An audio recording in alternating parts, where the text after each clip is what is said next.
everyone, and welcome back to the Reading Corner. I'm your host Renee, and I am here for you every Wednesday reading stories in the public domain. We are currently reading through the Sweeny Todd and the String of Pearls.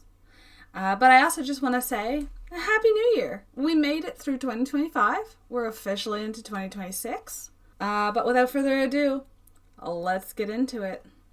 Chapter 23. The new cook to Mrs. Lovitt gets tired of his situation. From what we have already had occasion to record about Mrs. Lovitt's new cook, who ate so voraciously in the cellar, our readers will no doubt be induced to believe that he was a gentleman likely enough soon to be tired of his situation. To a starving man, and one who seemed completely abandoned even by hope, Lovitt's bakehouse, with an unlimited leave to eat as much as possible, must, of course, present itself in the most desirable and lively colors. And no wonder, therefore, that, banishing all scruple, a man so placed would take the situation with very little inquiry. But people will tire of good things, and it is a remarkably well-authenticated fact that human nature is prone to be discontented. And those persons who are well acquainted with the human mind, and who know well how little value people soon set upon things which they possess, while those which they are pursuing, and which seem to be beyond their reach, assume the liveliest colours imaginable, adopt various means of turning this to account. Napoleon took good care that the meanest of his soldiers should see in perspective the possibility of grasping a marshal's baton. Confectioners at the present day, when they take a new apprentice, tell him to eat as much as he likes of those tempting tarts and sweetmeats, one or two of which before had been a most delicious treat. The soldier goes on fighting away and never gets the marshal's baton. The confectioner's boy crams himself with Banbury cakes, gets dreadfully sick, and never touches one afterwards. And now, to revert to our friend in Mrs. Lovitt's bakehouse. At first, everything was delightful, and, by the aid of the machinery, he found that it was no difficult matter to keep up the supply of pies by really a very small amount of manual labor. And that labor also was such a labor of love, for the pies were delicious. There could be no mistake about that. He tasted them half-cooked, he tasted them wholly cooked, and he tasted them overdone, hot and cold, pork and veal with seasoning and without seasoning, until at last he had had them in every possible way and shape. And when the fourth day came after his arrival in the cellar, he might have been sitting in rather a contemplative attitude with the pie before him. It was 12 o'clock. He had heard that sound come from the shop. Yes, it was 12 o'clock, and he had eaten nothing yet, but he kept his eye fixed upon the pie that lay untouched before him. "The pies are all very well," he said. "In fact, of course they are capital pies, and now that I see how they are made, and know that there is nothing wrong in them, I, of course, relish them more than ever. But one can't always live upon pies. It's quite impossible one can subsist upon pies from one end of the year to the other. If they were the finest pies the world ever saw, or will ever see. I don't say anything against the pies.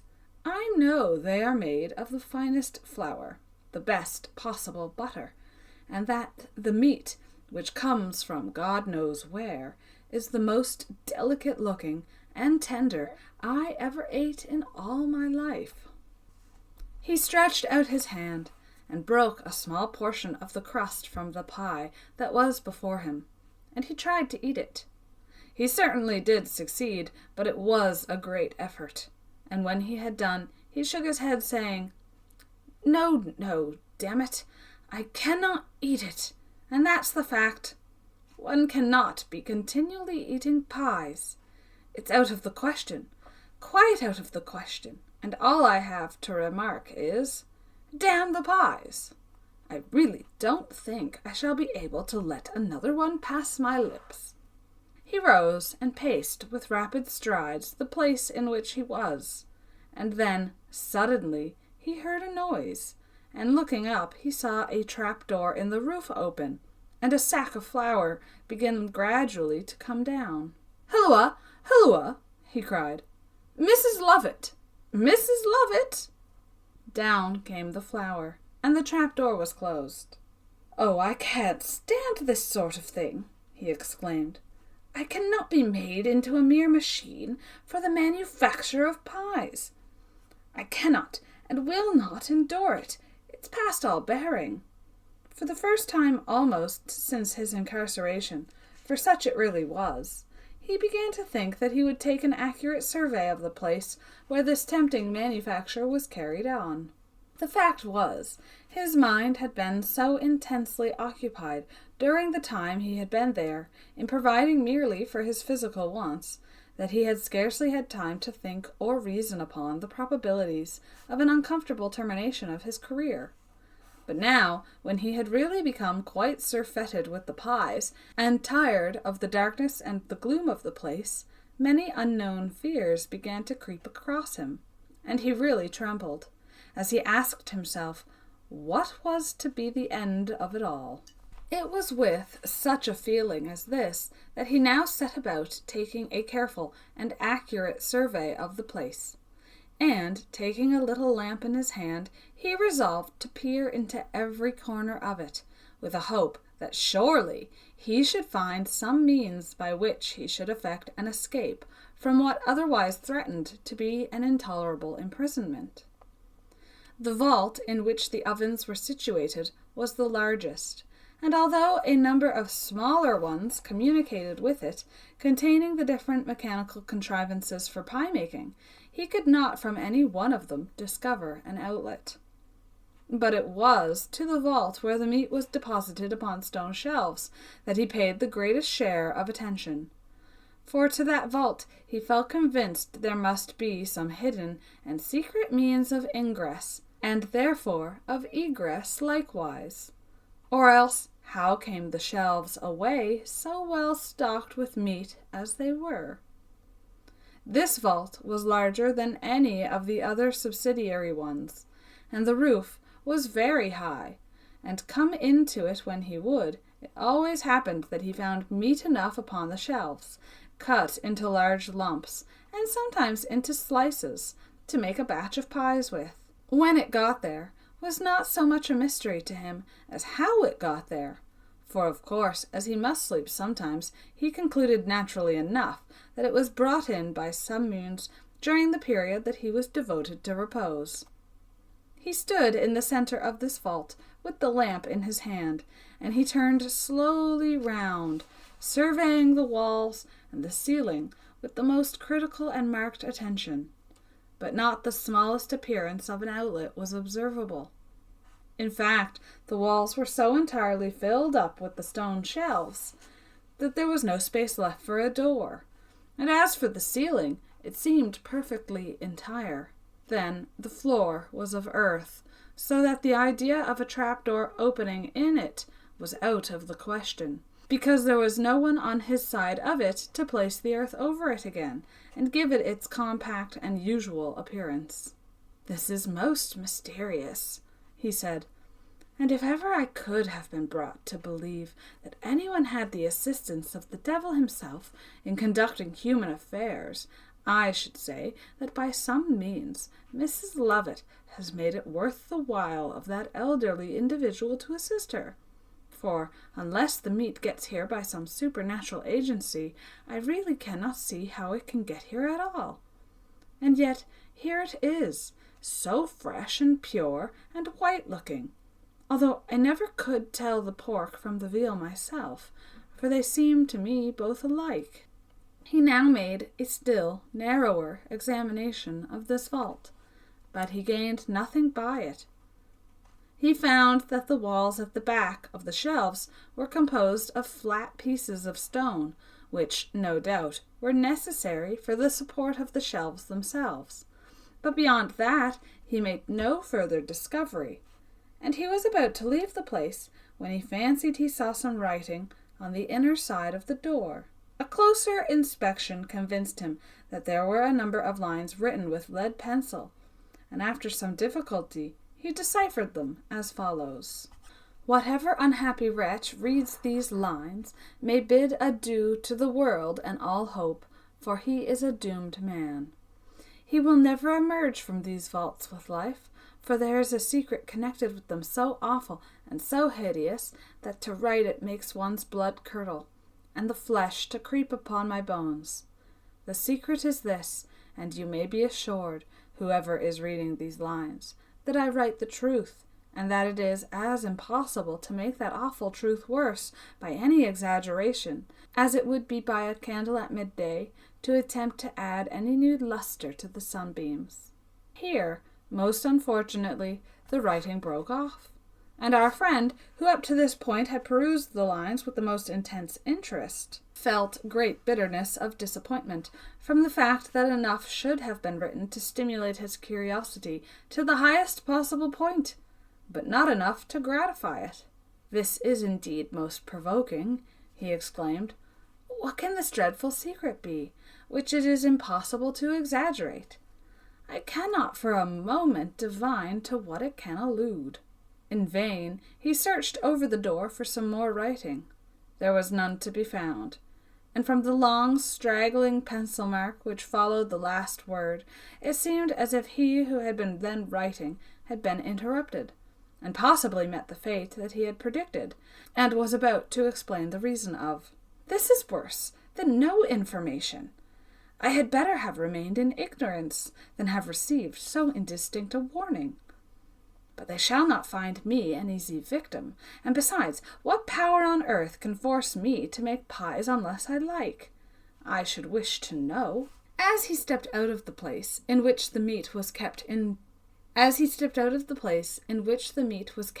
the large vault where the ovens were, he trod upon a piece of paper that was laying upon the ground, and which he was quite certain he had not observed before. It was fresh and white and clean, too, so that it could not have been long there, and he picked it up with some curiosity. That curiosity was, however, soon turned to dismay when he saw what was written upon it, which was to the following effect, and well calculated to produce a considerable amount of alarm in the breast of anyone situated as he was, so entirely friendless and so entirely hopeless of any extraneous aid in those dismal vaults, which he began, with a shudder, to suspect would be his tomb. "You are getting dissatisfied, and therefore it becomes necessary to explain to you your real position, which is simply this. You are a prisoner, and were such from the first moment that you set foot where you are now, and you will find, unless you are resolved upon sacrificing your life, that your best plan will be to quietly give in to the circumstances in which you find yourself placed. Without going into any argument or details upon the subject, it is sufficient to inform you that so long as you continue to make the pies, you will be safe, but if you refuse, then the first time you are caught asleep, your throat will be cut." This document was so much to the purpose, and really had so little of verbosity about it, that it was extremely difficult to doubt its sincerity. It dropped from the half-paralyzed hands of that man, who, in the depth of his distress, and urged on by great necessity, had accepted a situation that he would have given worlds to escape from, had he been possessed of them. "Gracious heavens!" he exclaimed. "And am I then indeed condemned to such a slavery? Is it possible that even in the heart of London I am a prisoner, and without the means of resisting the most frightful threats that are uttered against me? Surely this must be all a dream. It is too terrific to be true." He sat down upon that low stool where his predecessor had sat before, receiving his death wound from the assassin who had glided in behind him, and dealt him that terrific crashing blow, whose only mercy was that it had at once deprived the victim of existence. He could have wept bitterly, wept as he sat there, for he thought over days long passed away, of opportunities let go by with the heedless laugh of youth. He He thought over all the chances and fortunes of his life. And now, to find himself the miserable inhabitant of a cellar, condemned to a mean and troublesome employment, without even the liberty of leaving that, to starve if he chose upon pain of death, a frightful death, which had been threatened him, was indeed torment. No wonder that at times he felt himself unnerved, and that a child might have conquered him, while at other moments such a feeling of despair would come across him that he called aloud upon his enemies to make their appearance and give him at least the chance of a struggle for his life. "If I am to die," he cried, "let me die with some weapon in my hand, as a brave man ought, and I will not complain, for there is little indeed in life now which should induce me to cling to it. But I will not be murdered in the dark." He sprang to his feet, and rushing up to the door, which opened from the house into the vaults, he made a violent and desperate effort to shake it.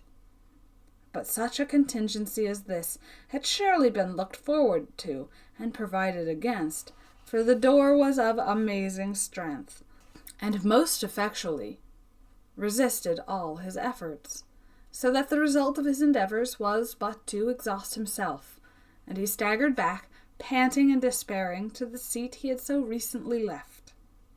Then he heard a voice, and upon looking up he saw that the small square opening in the upper part of the door, through which he had been before addressed, was open, and a face there appeared.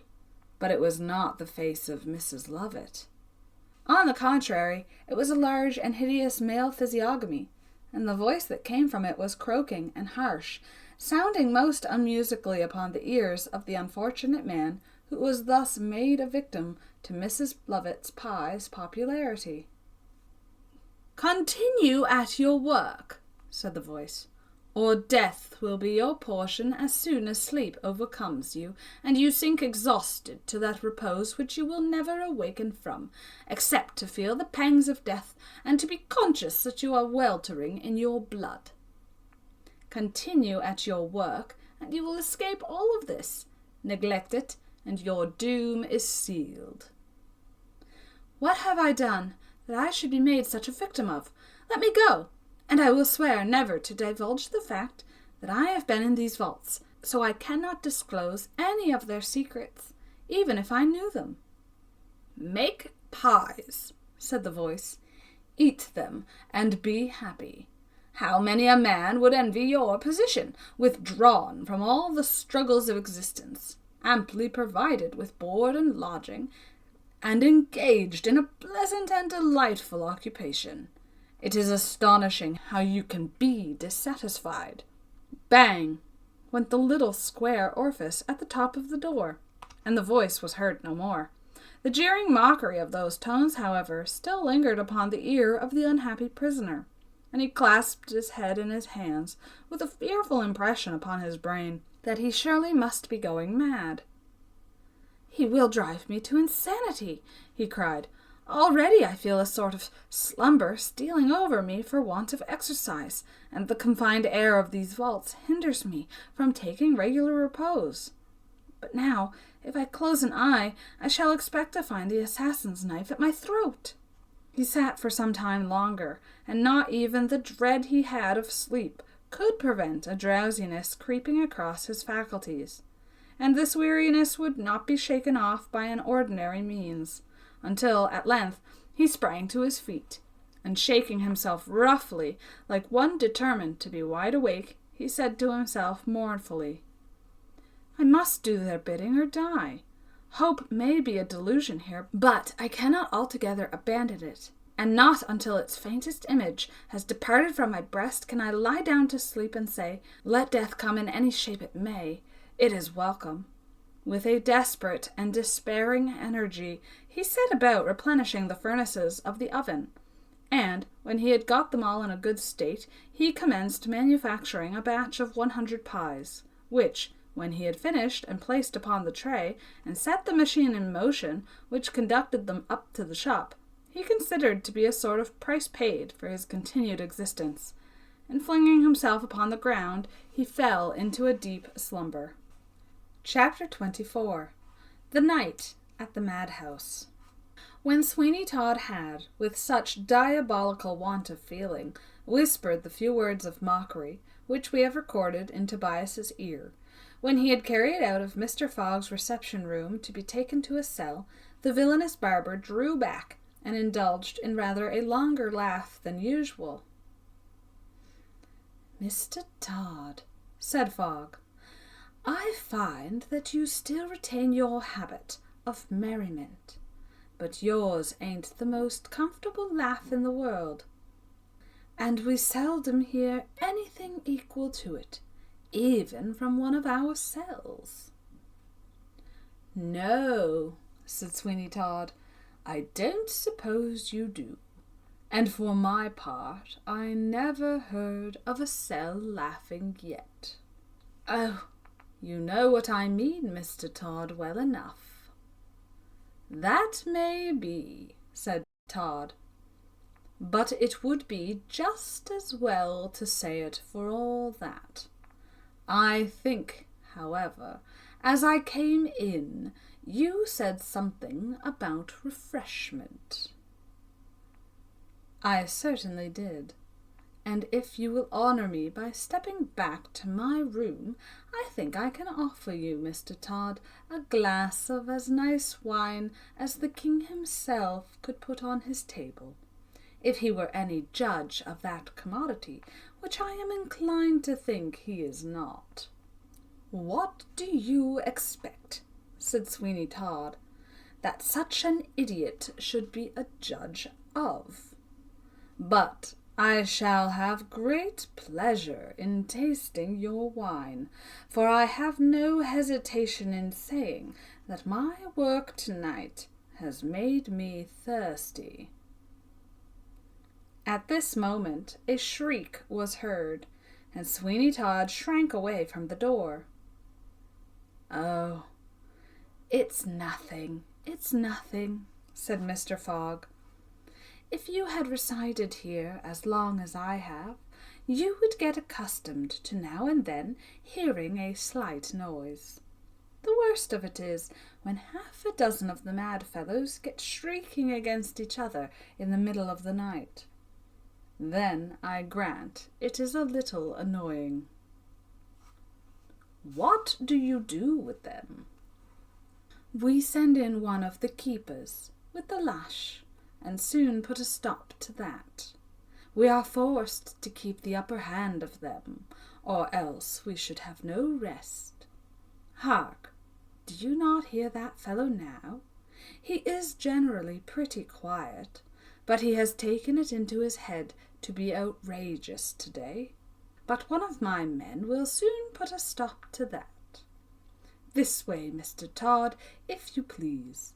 And as we don't often meet, I think when we do, we ought to have a social glass." Sweeny Todd made several horrible faces as he followed the madhouse keeper, and he looked as if it would have given him quite as much pleasure, and no doubt it would, to brain that individual as to drink his wine, although probably he would have preferred doing the latter process first, and executing the former afterwards, and at his leisure. They soon reached the room which was devoted to the use of Mr. Fogg and his friends, and which contained the many little curiosities in the way of madhouse discipline that were in that age considered indispensable in such establishments. Mr. Fogg moved away with his hands a great number of the books and papers which were on the table, so as to leave a vacant space, and then, drawing the cork of a bottle, he filled himself a large glass of its contents, and invited Sweeny Todd to do the same, who was by no means slow in following his example. While these two villains are carousing and caring nothing for the scenes of misery with which they are surrounded, poor Tobias, in conformity with the others that had been issued with regard to him, was conveyed along a number of winding passages and down several staircases toward the cells of the establishment. In vain he struggled to get free from his captor, as well might a hare have struggled in the fangs of a wolf. Nor were his cries at all heeded, although now and then the shrieks he uttered were terrible to hear, and enough to fill anyone with dismay. "I am not mad," said he. "Indeed, I am not mad. Let me go, and I will say nothing. Not one word shall ever pass my lips regarding Mr. Todd. Let me go. Oh, please let me go, and I will pray for you as long as I live." Mr. Watson whistled a lively tune. "If I promise, if I swear to tell nothing, Mr. Todd will not wish me kept here. All he wants is my silence, and I will take any oath he likes. Speak to him for me, I implore you. Let me go." Mr. Watson commenced the second part of his lively tune, and by the time he reached a door, which he unlocked, and then, setting down Tobias upon the threshold, he gave him a violent kick, which flung him down 2 steps onto the stone floor of a miserable cell, from the roof of which continual moisture was dripping, the only accommodation it possessed being a truss of damp straw flung into one corner. "There," said Mr. Watson. "My lad, you can stay there and make yourself comfortable till somebody comes to shave your head, and after that you will find yourself quite a gentleman." "Mercy! Mercy! Have mercy upon me!" "Mercy? What the devil do you mean by mercy? Well, it's a good joke, but I can tell you, you have come to the wrong shop for that. We don't keep it in stock here, and if we wanted ever so little of it, we should have to go somewhere else for it." Mr. Watson laughed so much at his own joke that he felt quite amiable, and told Tobias that if he were perfectly quiet and said, "Thank you for everything," he wouldn't put him in the strait waistcoat, although Mr. Fogg had ordered it. "For," added Mr. Watson, "so far as that goes, I don't care a straw what Mr. Fogg says or what he does. He can't do without me, damn him, because I know too many of his secrets." Tobias made no answer to this promise, but he lay upon his back on the floor of the cell, wringing his hands despairingly, and feeling that almost the very atmosphere of the place seemed pregnant with insanity, and giving himself up for lost entirely. "I shall never,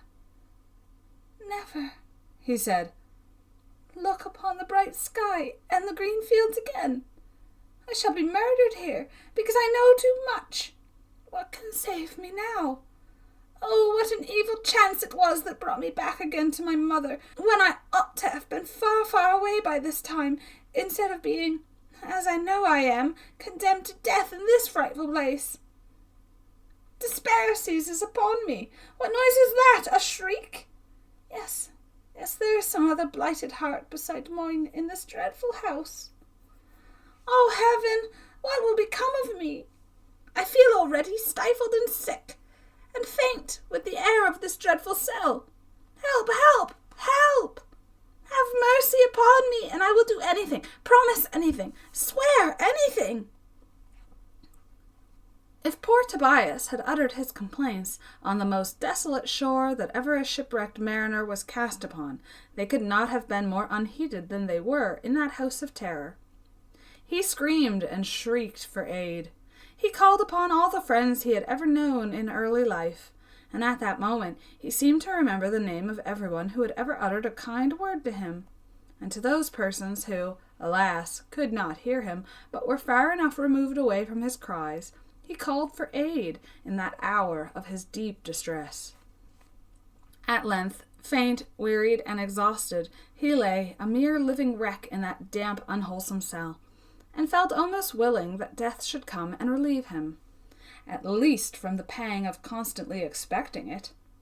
His cries, however, had had the effect of summoning up all the wild spirits in that building, and as he now lay in the quiet of absolute exhaustion, he heard from far and near smothered cries and shrieks and groans, such as one might expect would fill the air of the infernal regions with dismal echoes. A cold and clammy perspiration broke out upon him as these sounds each moment more plainly fell upon his ear, and as he gazed upon the profound darkness of the cell, his excited fancy began to people it with strange unearthly beings, and he could suppose that he saw hideous faces grinning at him, and huge, misshapen creatures crawling on the walls and floating in the damp, pestiferous atmosphere of the wretched cell. In vain he covered his eyes with his hands. Those creatures of his imagination were not to be shut out from the mind, and he saw them, if possible, more vividly than before, and presenting themselves in more frightfully tangible shapes. Truly, if such visions should continue to haunt him, poor Tobias was likely enough to follow the fate of many others who had been placed in that establishment perfectly sane, but in a short time exhibited in it as raving lunatics. "A nice, clear, cool glass of wine," said Sweeny Todd, as he held up his glass between him and the light. "And pleasant drinking, so soft and mild in the mouth, and yet gliding down the throat with a pleasant strength of flavour." "Yes," said Mr. Fogg, "it might be worse. You see, some patients who are low and melancholy mad require stimulants, and their friends send them wine. This is some that was so sent." "I should certainly, Mr. Fogg, not expect such an act of indiscretion from you, knowing you as I do to be quite a man of the world." "Thank you for the compliment." This wine now was sent for an old gentleman who had turned so melancholy that he not only would not take food enough to keep life and soul together, but he really terrified his friends so, by threatening suicide, that they sent him here for a few months. And as stimulants were recommended for him, they sent this wine, you see. But I stimulated him without it quite as well, for I drink the wine myself, and give him an infernal good kick or two every day, and that stimulates him, for it puts him in such a devil of a passion that I am quite sure he doesn't want any wine." "A good plan," said Sweeny Todd, "but I wonder you don't contrive that your own private room should be free from the annoyance of hearing such sounds as those that have been coming upon my ears for the last 5 or 10 minutes.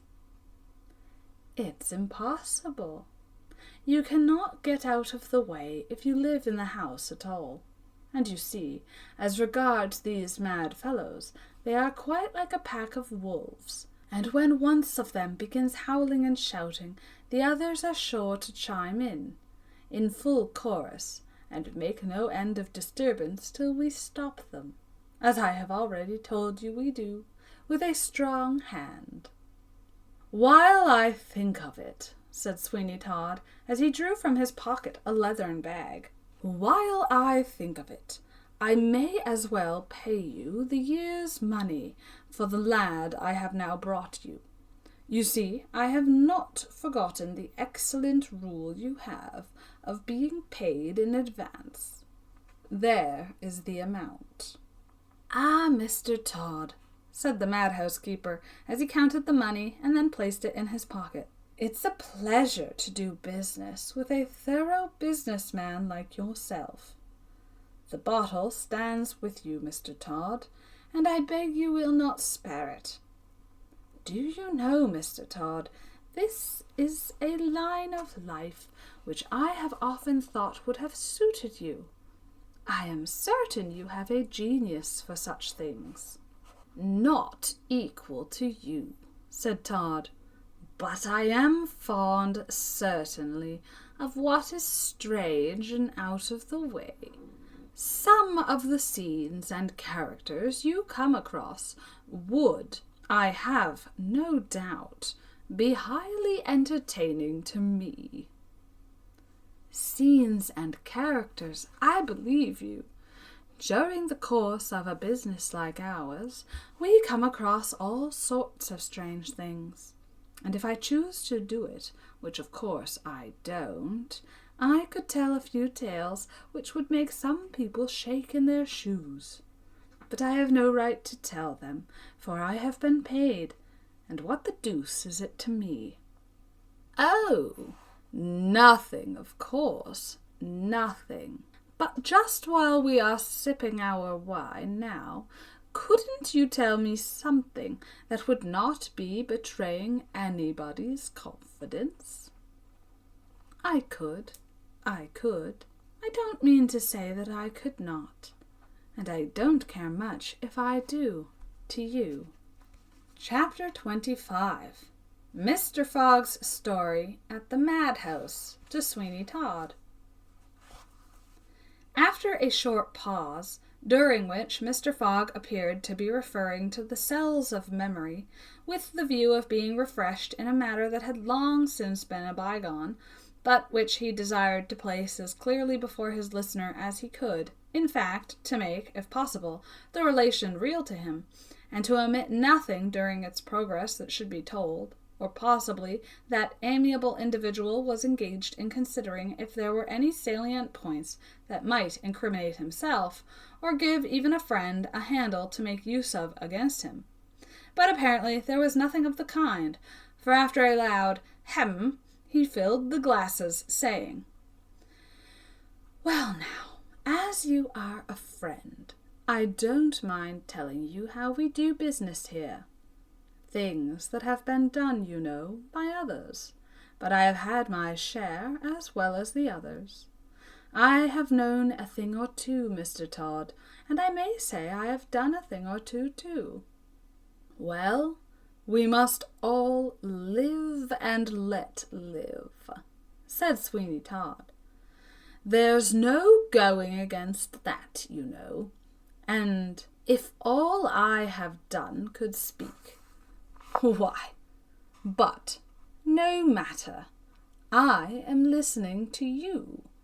However, if deeds could speak, one or two clever things would come out rather, I think." "Aye, 'tis well they don't," said Mr. Fogg, with much solemnity. "If they did, they would be constantly speaking at times when it would be very inconvenient to hear them, and dangerous besides." "So it would," said Sweeny. "A still tongue makes a wise head. But then the silent system would bring no grist to the mill, and we must speak when we know we are right and among friends." "Of course," said Mr. Fogg. "Of course, that's the right use of speech, and one may as well be without it as to have it and not use it. But come, drink, and fill again before I begin, and then to my tale. But we may as well have a sentiment. Sentiment, you know," continued Fogg, "is the very soul of friendship. What do you say to the heart that can feel for another?" "With all my soul," said Sweeny Todd. "It's very touching. Very touching indeed. The heart that can feel for another." And as he spoke, he emptied the glass, which he pushed toward Fogg to refill. "Well," said Fogg as he complied, "we have had the sentiment. We may as well have the exemplification." "Ha, ha, ha," said Todd. "Very good. Very good indeed. Pray go on. That will do capitally." "I may as well tell you the whole matter as it occurred. I will then let you know all I know, and in the same manner. None of the parties are now living, or, at least, they are not in this country, which is just the same thing so far as I am concerned." "Then that is an affair settled and done with," remarked Sweeny Todd parenthetically. "Yes, quite. Well, it was one night, such a one as this, and pretty well about the same hour, perhaps somewhat earlier than this. However, it doesn't signify a straw about the hour. But it was quite night, a dark and wet night too, when a knock came at the street door. A sharp double knock it was. I was sitting alone, as I might have been now, drinking a glass or two of wine. I was startled, for I was thinking about an affair I had on hand at that very moment, of which there was a little stir. However, I went to the door and peeped through a grating that I had there, and saw only a man. He had drawn his horse inside the gate and secured him. He wore a large Whitney riding-coat, with a cape that would have thrown off a deluge. I fancied, or thought I could tell, that he meant no mischief, so I opened the door at once, and saw a tall, gentlemanly man, but wrapped up so that you could not tell who or what he was. But my eyes are sharp, you know, Mr. Todd. We haven't seen so much of the world without learning to distinguish what kind of person one has to deal with. I should think not, said Todd. Well, said I, what is your pleasure, sir? The stranger paused a moment or two before he made any reply to me. Is your name Fogg? He said. Yes, it is, said I. My name is Fogg. What is your pleasure with me, sir? Why, he said, after another pause, during which he fixed his keen eyes very hard upon me. Why, I wish to have a little private conversation with you, if you can spare so much time, upon a very important matter which I have in hand. Walk in, sir, said I, as soon as I heard what it was he wanted, and he followed me in. It's a very unpleasant night, and it's coming on to rain harder. I think it is fortunate you have got housed. Yes, he replied, but I am tolerably well protected against the rain at all events. He came into this very parlour, and took a seat before the fire with his back to the light, so that I couldn't see his face very well. However, I was determined that I would be satisfied in these particulars, and so, when he had taken off his hat, I stirred up the fire, and made a blaze that illuminated the whole room, and which showed me the sharp, thin visage of my visitor, who was a dark man, with keen grey eyes that were very restless. Will you have a glass of wine? Said I. The night is cold, as well as wet. Yes, I will, he replied. I am cold with riding. You have a lonely place about here. Your house, I see, stands alone too. You have not many neighbours. No, sir, said I. We hadn't need, for when any of the poor things set to screaming, it would make them feel very uncomfortable indeed. So it would. There is an advantage in that to yourself as well as to them. It would be disagreeable to you to know that you were disturbing your neighbours, and they would feel equally uncomfortable in being disturbed, and yet you must do your duty. Aye, to be sure, said I must do my duty, and people won't pay me for letting madmen go, though they may for keeping them. And besides that, I think some on them would get their throats cut if I did. You are quite right, said he. I am glad to find you of that mind, for I came to you concerning an affair that requires some delicacy about it, since it is a female patient. Ah, said I always pay great attention, very great attention, and I don't recollect a case, however violent it may be, but what I can overcome. I always make 'em acknowledge me, and there's much an art in that. To be sure, there must be. And moreover, they wouldn't so soon crouch and shrink away from me and do what I tell them if I did not treat them with kindness. That is, as far as it is consistent with one's duty, for I mustn't forget that.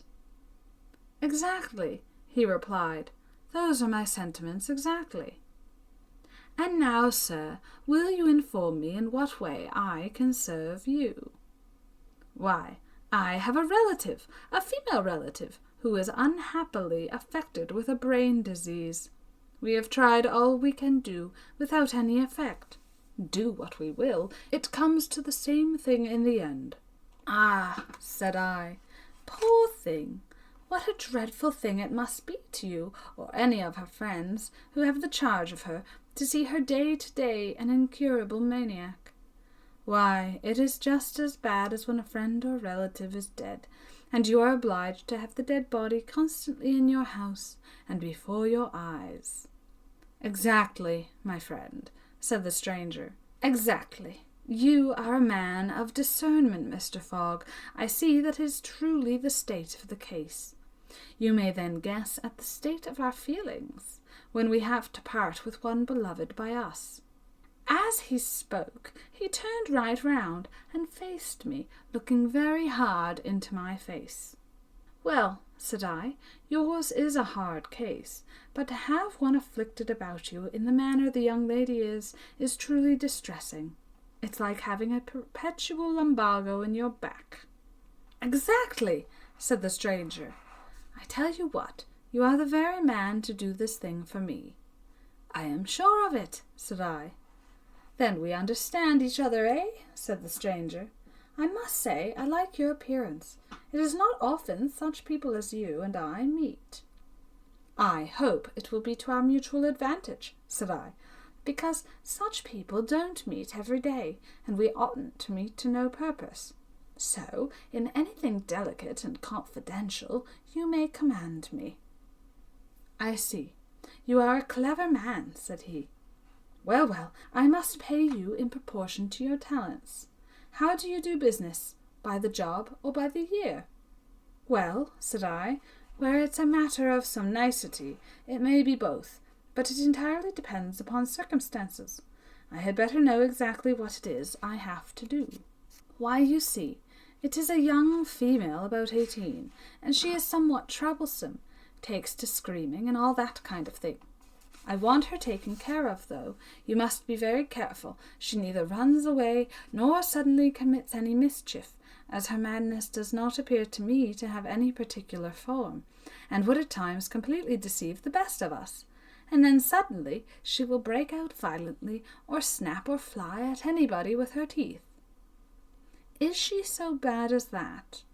"Yes, quite. So it is quite impossible to keep her at home, and I expect it will be a devil of a job to get her here. I tell you what you shall have. I'll pay you your yearly charge for board and care, and I'll give you a £10 note for your trouble, if you'll come to assist me in securing her and bringing her down. It will take some trouble." "Very well," said I, "that will do. But you must double the note and make it 20, if you please. It will cost something to come and do the job well." "I see. Very well, we won't disagree about a £10 note. But you'll know how to dispose of her if she comes here?" "Oh, yes. Very healthy place." "But I don't know that health is a very great blessing to anyone under such circumstances. Indeed, who could regret an early grave to one so severely afflicted?" "Nobody ought," said I. "If they knew what mad people went through, they would not, I am sure." "That is very true again, but the fact is they don't, and they only look at one side of the picture. For their own part, I think that it ought to be so ordained, that when people are so afflicted, nature ought to sink under the affliction, and so insensibly to revert to the former state of non-entity." "Well," said I, "that may be as you please. I don't understand all that.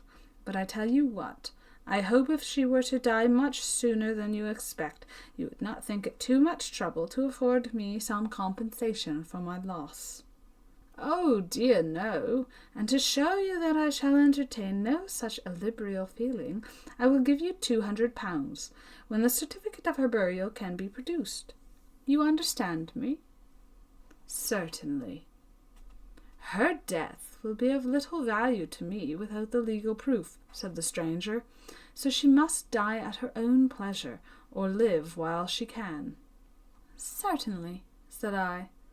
"But what terrifies me," continued the stranger, "most is her terror-stricken countenance, always staring us in our faces, and it arose from her being terrified. Indeed, I think, if she were thoroughly frightened, she would fall dead.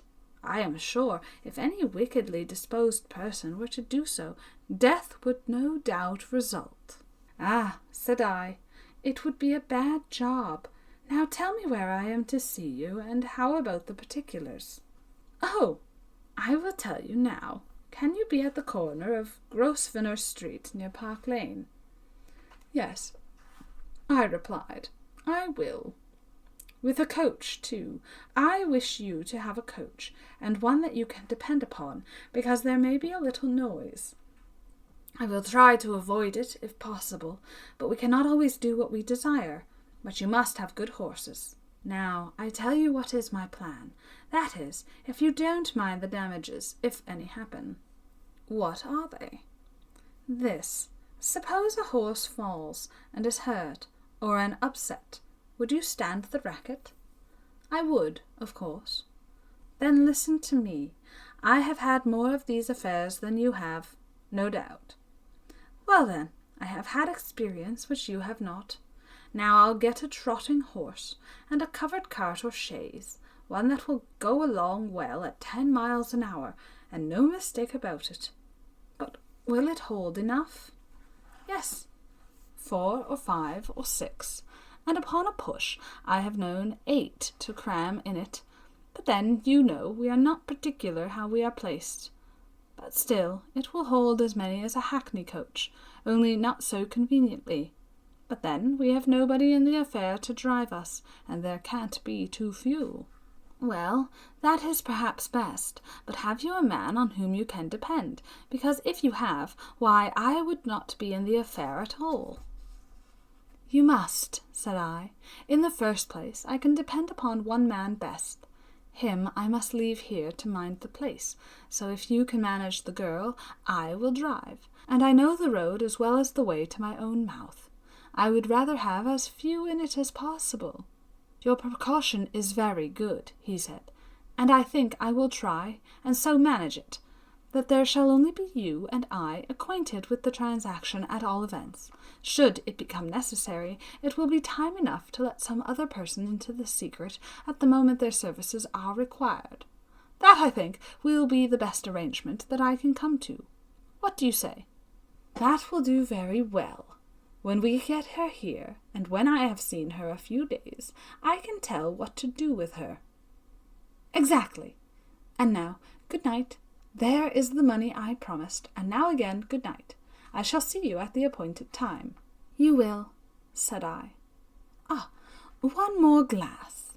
It will do you good, and keep the rain out." He took off a glass of wine, and then pulled his hat over his face and left the house. It was a dark, wet night, and the wind blew, and we heard the sound of his horse's hoofs for some time.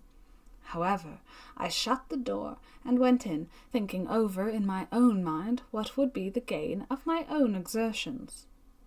Well, at the appointed time I borrowed a chaise cart, a covered one, with what you call a head to it, and I trotted to town in it. At the appointed time I was at the corner of Grosvenor Street. It was late, and yet I waited there an hour or more before I saw anyone. I walked into a little house to get a glass of spirits to keep up the warmth of the body, and when I came out again I saw someone standing at my horse's head. I immediately went up. "Oh, you are here," he said. "Yes, I am," said I. "I have been here the Lord knows how long. Are you ready?" "Yes, I am. Come," said he, as he got into the cart. "Come to the place I shall tell you. I shall only get her into the cart, and you must do the rest." "You'll come back with me. I shall want help on the road, and I have no one with me." "Yes, I will come with you, and manage the girl. But you must drive, and take all the casualties of the road, for I shall have enough to do to hold her, and keep her from screaming when she does awake." "What? Is she asleep?" I have given her a small dose of laudanum, which will cause her to sleep comfortably for an hour or two, but the cold air and disturbance will most probably awaken her first. Throw something over her and keep her warm, and have something ready to thrust into her mouth in case she takes to screaming, and then you are all right." "Good," he replied. "Now wait here. I am going to yon house. When I have entered and disappeared several minutes, you may quietly drive up and take your station on the other side of the lamp-post." As he spoke, he got out and walked to a large house, which he entered softly and left the door ajar. And after he had gone in, I walked the horse quietly up to the lamp-post, and as I placed it, the horse and front of the cart were completely in the dark. I had scarcely got up to the spot when the door opened, and he looked out to see if anybody was passing. I gave him the word, and out he came, leaving the door, and came with what looked like a bundle of clothes, but which was the young girl, and some clothes he had brought with him. "Give her to me," said I, "and jump up and take the reins. Go on as quickly as you can." I took the girl into my arms and handed her into the back part of the chaise while he jumped up and drove away. I placed the young girl in an easy position upon some hay and stuffed the clothes under her so as to prevent the jolting from hurting her. "Well," said I, "you may as well come back here and sit beside her. She is all right. You seem rather in a stew." "Well, I have run with her in my arms, and altogether it has flurried me." "You had better have some brandy," said I. No, don't stop." "Pooh," I replied, pulling up. "Here is the last house we shall come to have a good stiff tumbler of hot brandy and water. Come, have you any change? About a sovereign will do, because I shall want change on the road. Come, be quick." He handed me a sovereign, saying, "Don't you think it dangerous to stop? We may be watched, or she may wake." "Not a bit of it. She snores too loudly to wake just yet, and you'll faint without the cordial. So keep a good look-out upon the wench, and you will recover your nerves again." As I spoke, I jumped out, and got 2 glasses of brandy and water, hot, strong, and sweet. I had in about 2 minutes made out of the house. "Here," said I, "drink it all up. It will make your eyes start out of your head." I spoke the truth, for what with my recommendations and his nervousness and haste, he drank nearly half of it at a gulp. I shall never forget his countenance. Ha, ha, ha! I can't keep my mirth to myself. Just imagine the girl inside a covered cart, all dark, so dark that you could hardly see the outlines of the shadow of a man, and then imagine, if you can, a pair of keen eyes that shone in the dark like cat's eyes, suddenly give out a flash of light, and then turn round in their sockets, showing the whites awfully, and then listen to the fall of the glass and see him grasp his throat with one hand and thrust the other hand into his stomach. There was a queer kind of voice came from his throat, and then something like a curse and a groan escaped him. "Damn it," said I, "what is the matter now? You've upset all the liquor. You are very nervous. You had better have another dose." No more, he said faintly and huskily. "No more, for God's sakes, no more. I am almost choked. My throat is scalded, and my entrails on fire." "I told you it was hot," said I. "Yes, boiling hot. Go on, I'm mad with pain. Push on." "Will you have any water, or anything to cool your throat?" said I. No, go on." "Yes," said I, "but the brandy and water is hot. However, it's going down very fast now, very fast indeed. Here is the last mouthful," and as I said so, I gulped it down, returned with the 1 glass, and then paid for the damage. This did not occupy 5 minutes, and away we came along the road at a devil of a pace, and we were all right enough. My friend behind me got over his scald, though he had a very sore gullet, and his intestines were in a very uncomfortable state. But he was better.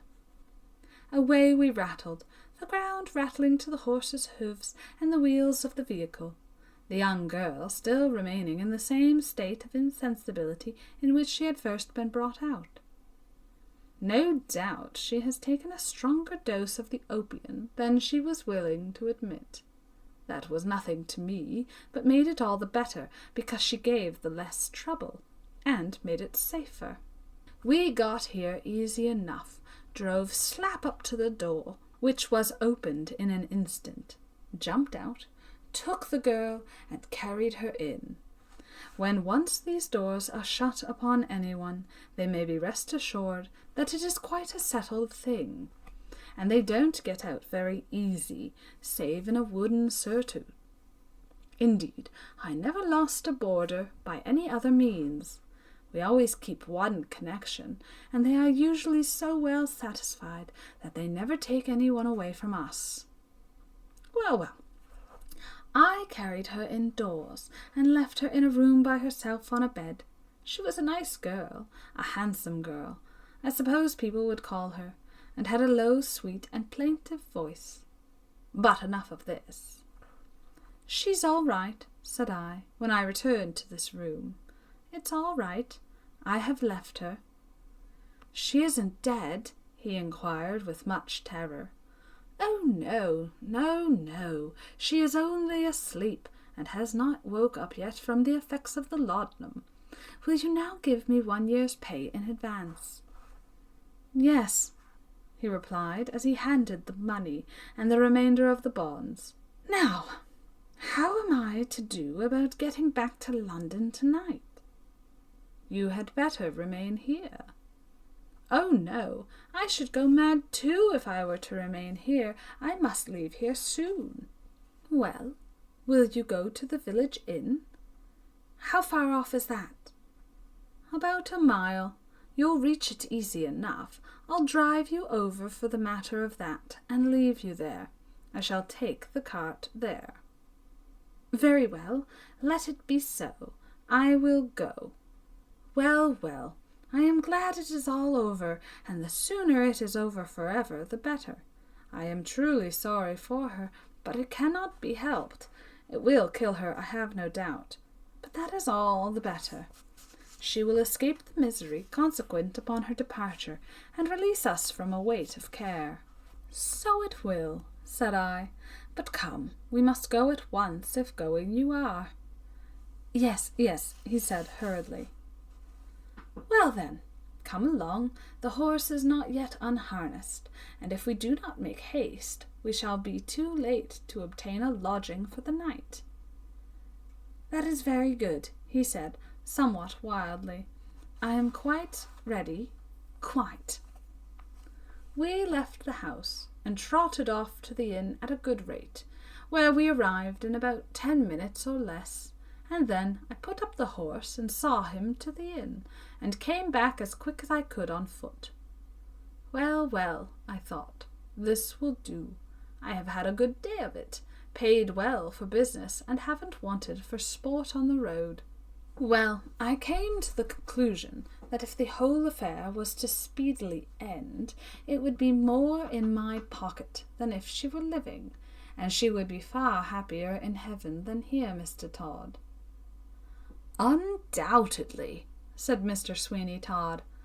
"Undoubtedly, that is a very just observation of yours." Well then, I set to work to find out how the matter could be managed, and I watched her until she awoke. She looked around her and seemed much surprised and confused, and did not seem to understand her position while I remained near at hand. She sighed deeply and put her hand to her head, and appeared for a time to be quite unable to comprehend what had happened to her or where she was. I sent some tea to her, as I was not prepared to execute my purpose, and she seemed to recover and ask some questions, but my man was dumb for the occasion, and would not speak, and the result was she was very much frightened. I left her so for a week or two, and then, one day, I went into her cell. She had greatly altered in her appearance, and looked very pale. "Well," said I, "how do you find yourself now?" She looked up into my face and shuddered, but she said in a calm voice, looking round her, "Where am I?" "You are here," said I, "and you'll be very comfortable if you only take on kindly, but you will have a strait waistcoat put on you if you do not." "Good God!" she exclaimed, clasping her hands. "Have they put me in here? In... She could not finish the sentence, and I supplied the word which she did not utter until I had done so, and then she screamed loudly, "A madhouse!" "Come," said I, "this will never do. You must learn to be quiet, or you'll have fearful consequences." "Oh, mercy, mercy! I will do no wrong. What have I done that I should be brought here? What have I done? They may take all I have if they will let me live in freedom. I care not where or how poor I may be. Oh, Henry, Henry, if you knew where I was, would you not fly to my rescue? Yes, you would, you would." "Ah," said I, "there is no Henry here, and you must be content to do without one." I could not have believed that my brother would have acted such a base part. I did not think him wicked, although I knew him to be selfish, mean, and stern, yet I did not think he intended such wickedness. But he thinks to rob me of all my property. Yes, that is the object he has in sending me here." "No doubt," said I. "Shall I ever get out?" she inquired in a pitiful tone. "Do not say my life is to be spent here." "Indeed it is," said I. "While he lives, you will never leave these walls." "He shall not attain his end, for I have deeds about me that he will never be able to obtain. Indeed, he may kill me, but he cannot benefit by my death." "Well," said I, "it serves him right. And how did you manage that matter? How did you contrive to get the deeds away?" "Never mind that. It is a small deed, and I have secured it. I did not think he would have done this thing, but he may yet relent. Will you aid me? I shall be rich, and I can pay you well." "But your brother," said I. "Oh, he is rich without mine, but he is over-avaricious. But say you will help me. Only help me to get out, and you shall be no loser by the affair." "Very well," said I. "Will you give me this deed as a security that you will keep your word?"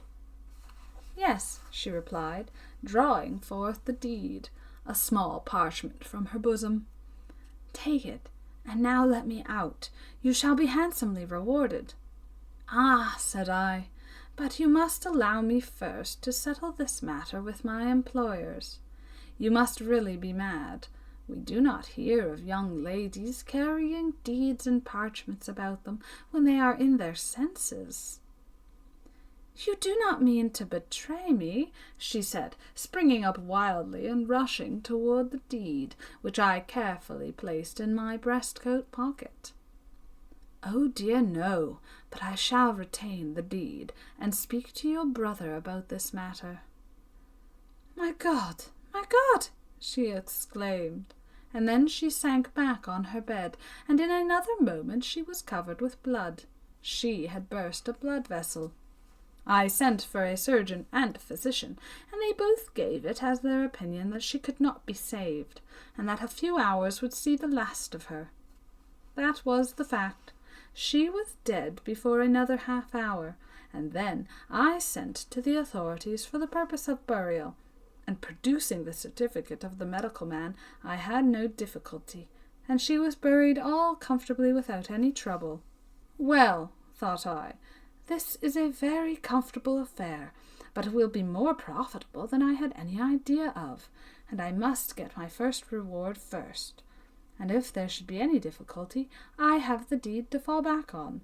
He came down the next day, and appeared with rather a long face.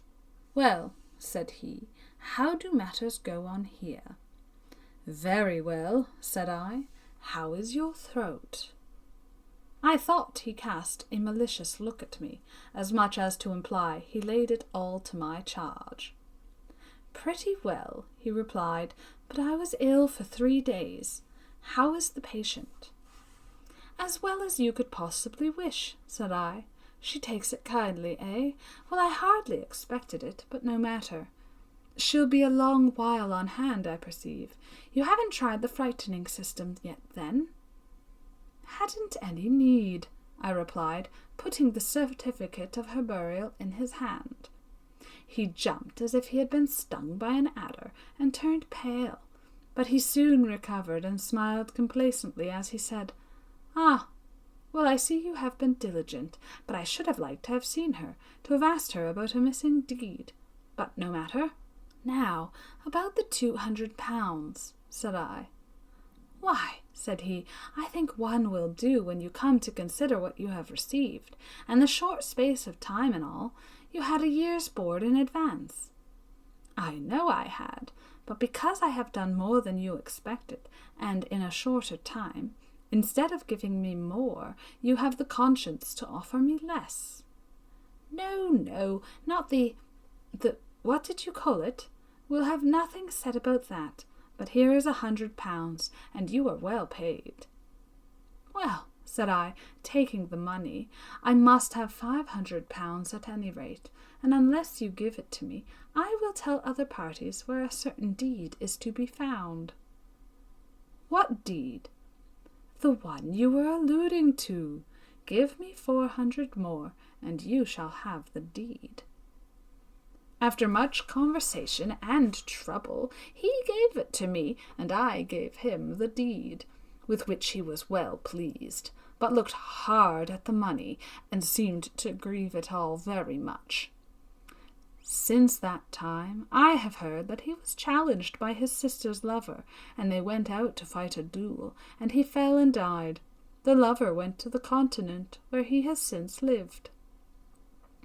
"Ah," said Sweeny Todd, "you have decidedly the best of this affair.